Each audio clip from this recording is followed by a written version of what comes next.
Hari Paskah tahun 1975. Bagi keluarga Rupert, hari itu dimulai seperti liburan Paskah biasa.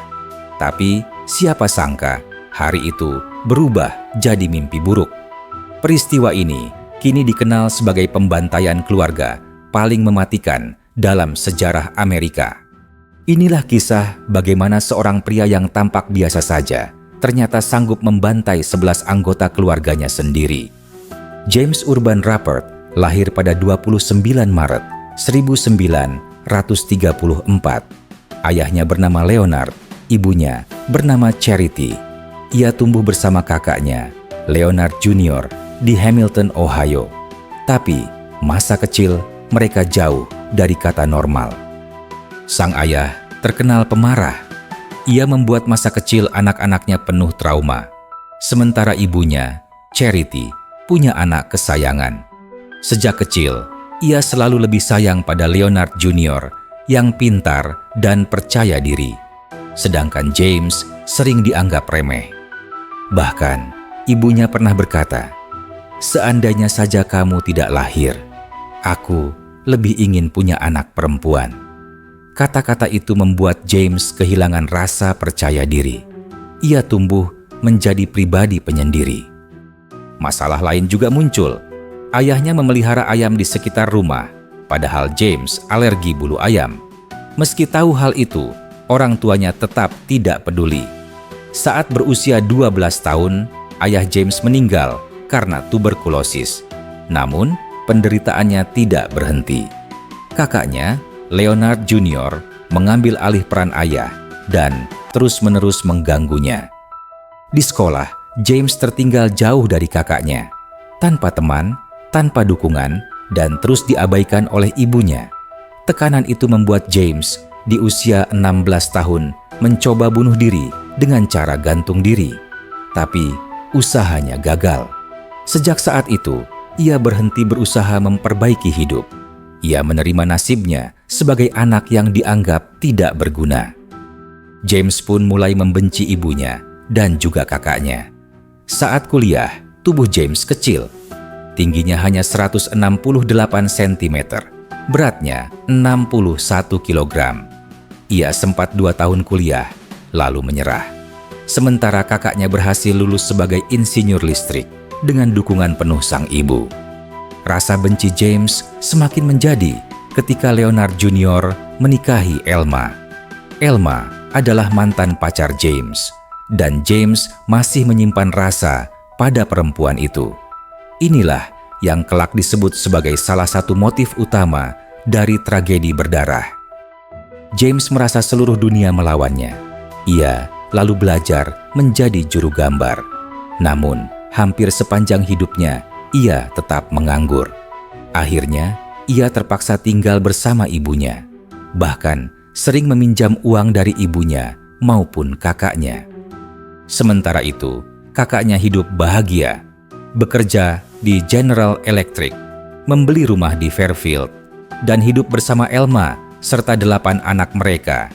Leonard yang berusia 17 tahun, Michael 16 tahun, Thomas 15 tahun, Carol 13 tahun, Anne 12 tahun, David 11 tahun, Teresa 9 tahun, dan John si bungsu berusia 4 tahun.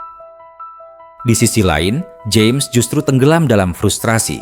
Ia mulai mengoleksi senjata. Sebuah Magnum .357, 2 pistol kaliber .22, dan 1 senapan .22.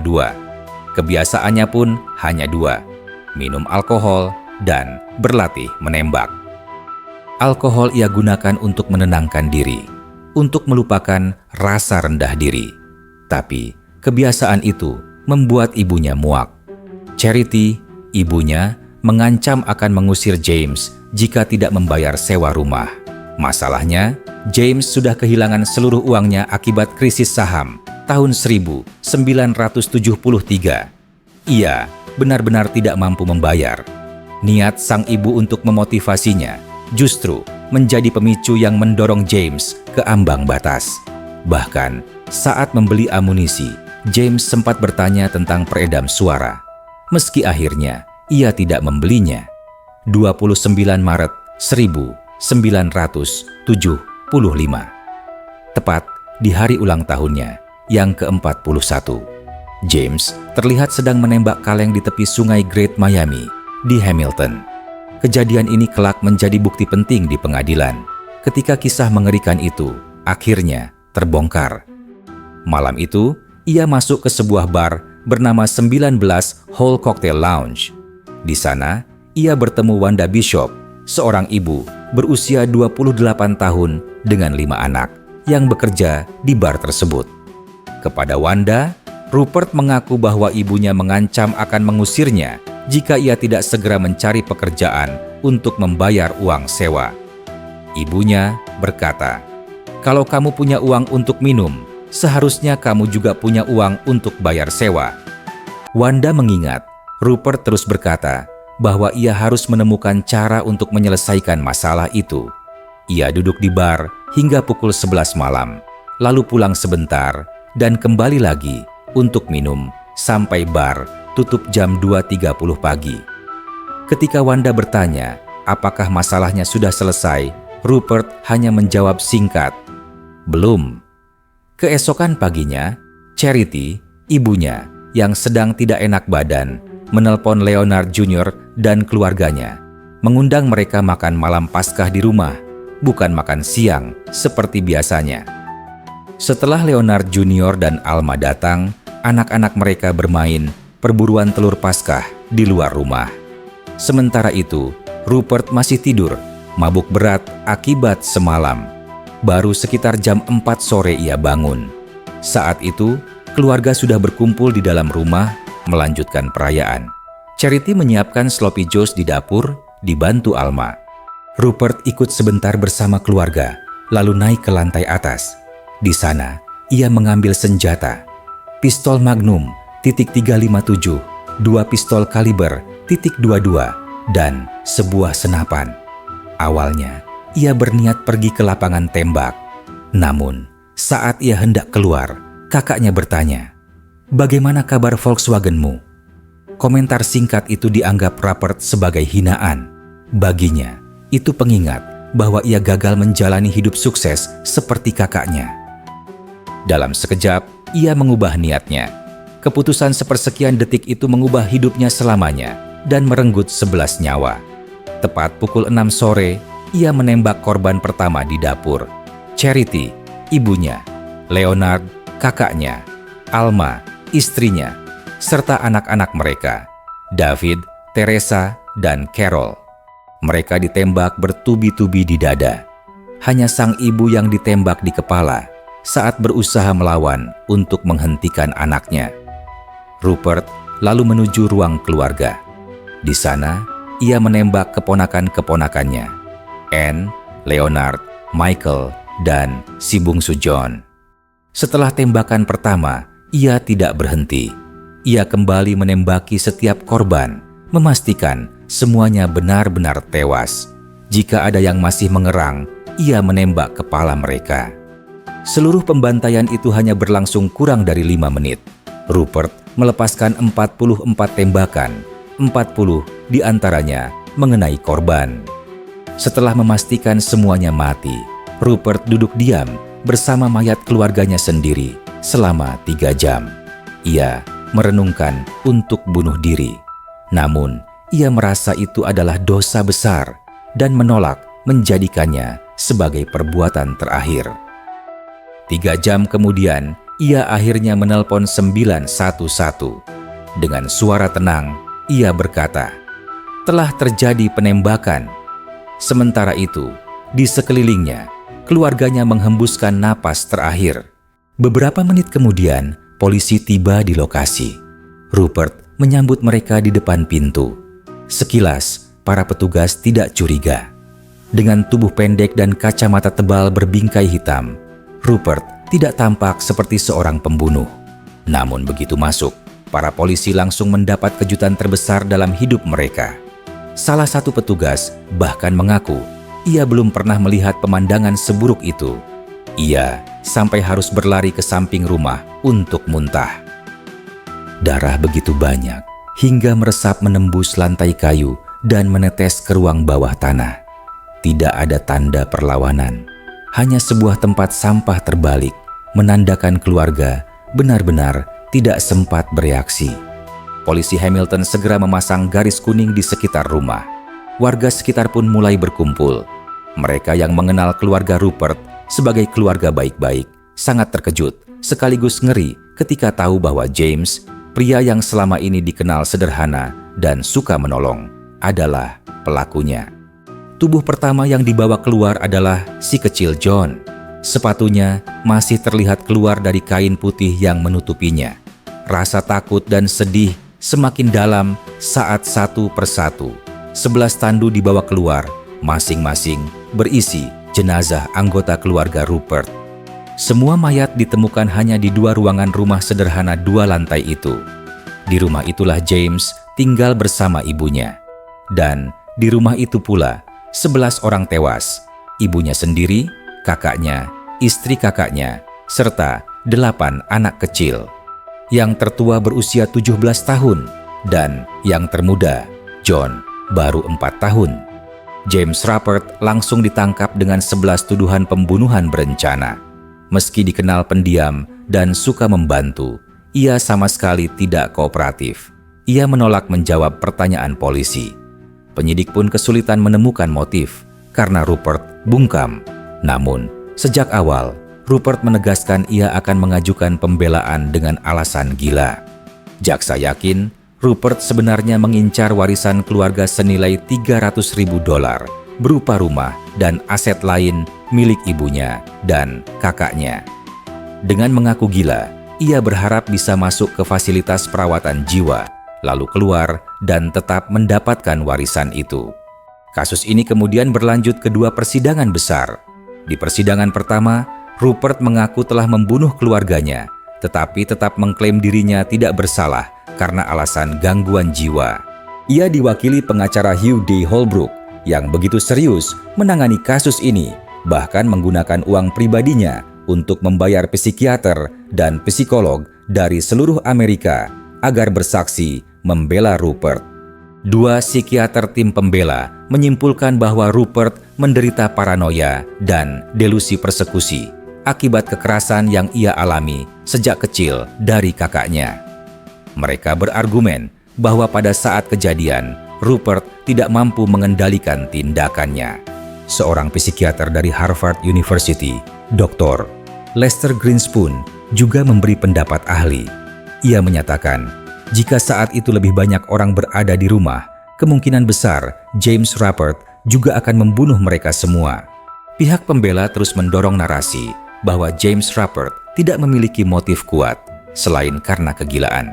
Setelah membantai keluarganya, James mengganti pakaian lalu menelpon polisi. Ia ditangkap dan diadili atas 11 tuduhan pembunuhan. Pengacaranya berargumen bahwa James membunuh dalam kondisi kemarahan psikotik dan menyatakan ia gila. Dalam persidangan, salah satu saksi ahli ditanya, "Dokter, bukankah benar Anda tidak bisa memastikan kemampuan Rupert untuk membantu pengacaranya secara rasional jika ia tidak berada di bawah pengaruh obat penenang dosis tinggi seperti Thorazine?" Sang dokter menjawab, "Benar, saya tidak bisa memastikannya. Tapi saat saya memeriksa Rupert dengan kondisi dan dosis obat itu, ia mampu berbicara dengan saya secara rasional mengenai apa yang telah terjadi." Sementara itu, jaksa berpendapat lain. Mereka menuduh bahwa Rupert sebenarnya berniat menyalahgunakan dalih kegilaan demi mendapatkan warisan keluarga senilai $300.000. Dia membunuh keluarganya untuk menguasai uang asuransi jiwa saudaranya. Itu keyakinan saya dan bukti mengarah ke sana, ujar pihak jaksa. Alih-alih menghadapi juri, Rupert memilih diadili oleh 3 hakim. Namun, ia mendapat informasi keliru bahwa keputusan harus bulat dari ketiga hakim. Faktanya, hanya 2 dari 3 hakim yang menyatakan Rupert waras dan bersalah atas 11 tuduhan pembunuhan berencana. Ia dijatuhi 11 hukuman penjara seumur hidup yang harus dijalani berturut-turut.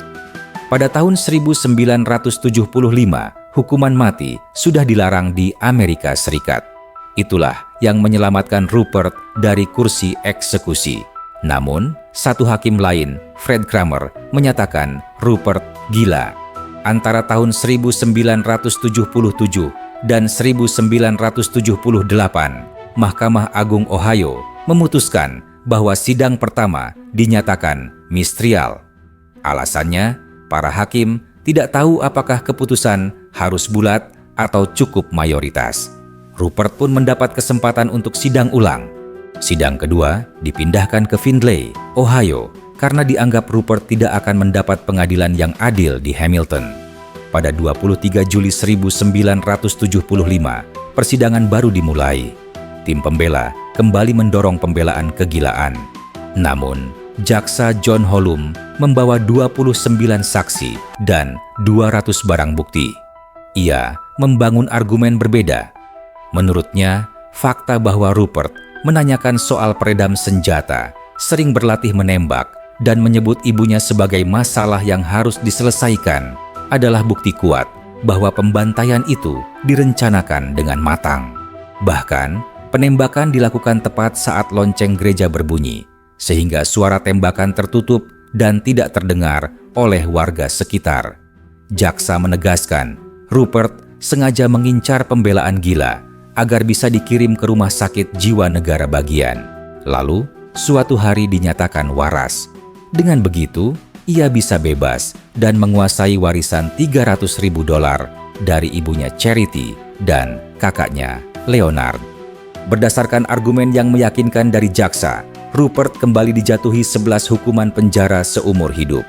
Beberapa tahun kemudian, tahun 1982, melalui proses banding, Rupert mendapat sidang baru.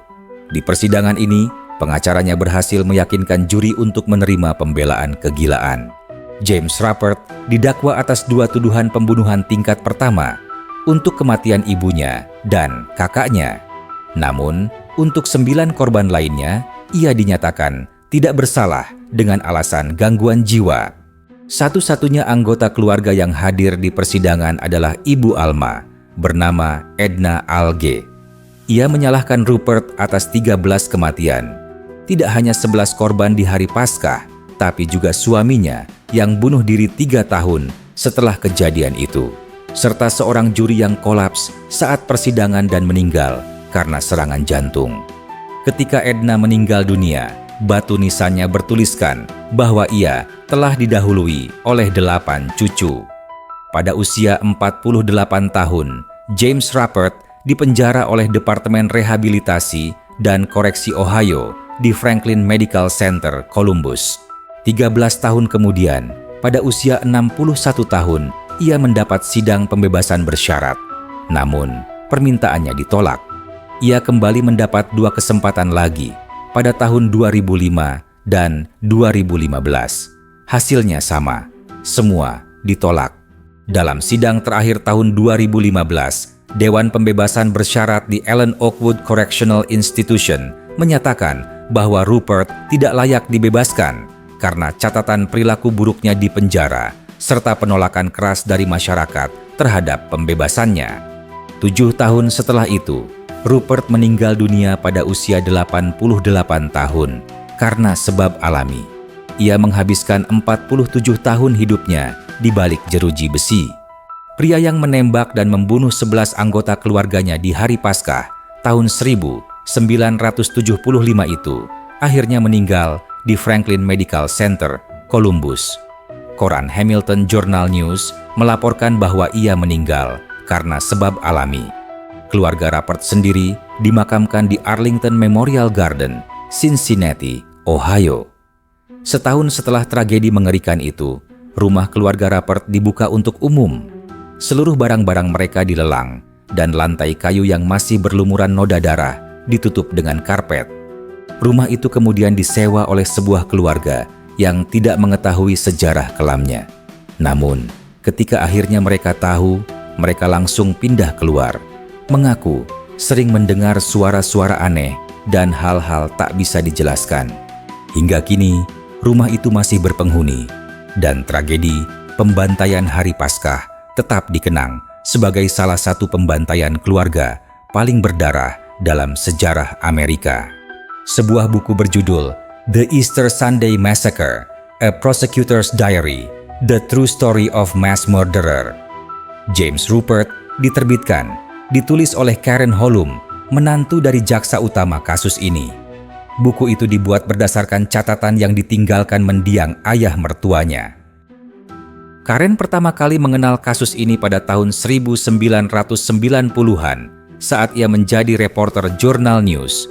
Saat itu, ia tidak tahu bahwa liputannya akan mempertemukannya dengan putra sang jaksa, yang kemudian menjadi suaminya. Bertahun-tahun kemudian, ia mengubah catatan tersebut menjadi sebuah buku yang menggambarkan trauma besar yang ditinggalkan oleh tragedi ini. Bagaimana menurutmu? Apakah James Ruppert memang pantas mendapatkan pembelaan gila? Ataukah sebenarnya ini adalah rencana besar yang ia susun setelah lelah menanggung pelecehan seumur hidupnya? Tulis pendapatmu di kolom komentar. Kalau kamu suka dengan kisah ini, jangan lupa untuk like video ini, subscribe, dan nyalakan lonceng notifikasi agar tidak ketinggalan kisah kriminal nyata berikutnya. Sampai jumpa di video selanjutnya.